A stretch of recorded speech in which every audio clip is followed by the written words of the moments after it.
Amerika Qo'shma Shtatlar Davlat Mudofaa Ministerligi muavin ministri bo'lgan Levon Apandi mundaq ko'rsatdi.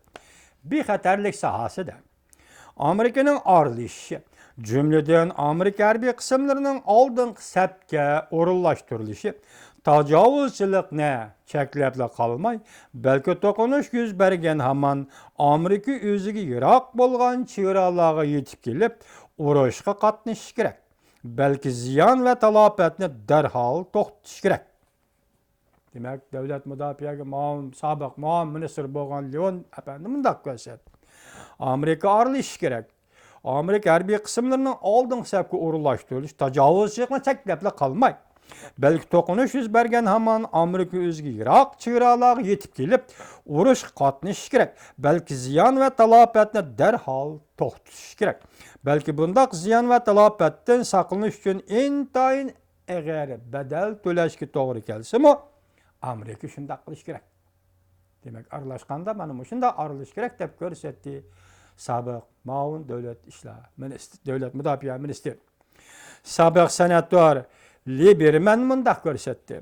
Nihoyat aniq fakt shuki, 2013-yildan boshlab yuz bergan ishlar 2013-yildan boshlab tug'ilgan yuz bergan ishlar ma'lum ma'noda Amerikaning yer shari xarakterlik rahbarlik o'rnining intayin muhimligini gavdalantirib berdi.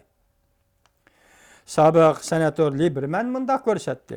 Vladimir Putinning Krimiyaga tajovuz qilganidan boshlab bugun Suriya ishlariga aralashqicha Jungo hayva qilib keladigan vaziyat shakllanib, bo'libmi Jungo o'zining atrofidagi dengiz sohilida qilgan atkanlarigacha, masalan, Rossiyaning Krimiyaga tajovuz qilishi va bugun Suriyaga kirishi, shuningdek keyin Janubiy Jungo dengizida Jungoning hayva qilib kelishlarigacha deydi.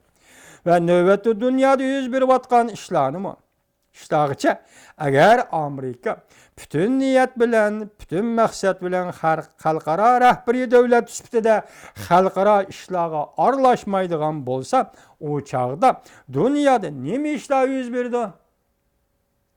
Demak, bugun Janubiy dengiz masalasiga Amerika aralash. Chunki Jungo Janubiy dengizni hayv qilib keldi.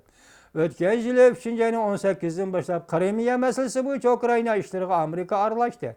Bugungi hisobda bütün Ukrainani Rossiya besib olishi mumkin-di. Lekin shunchalik jidallar Rossiya o'zini tutib oldigan darajaga ketdi. Mishada gap nima? Agar Amerika dunyoning ishlarida rahbarlik o'rnini joriy qildirmagan bo'lsa, Janubiy dengizda nima ish yuz berdi?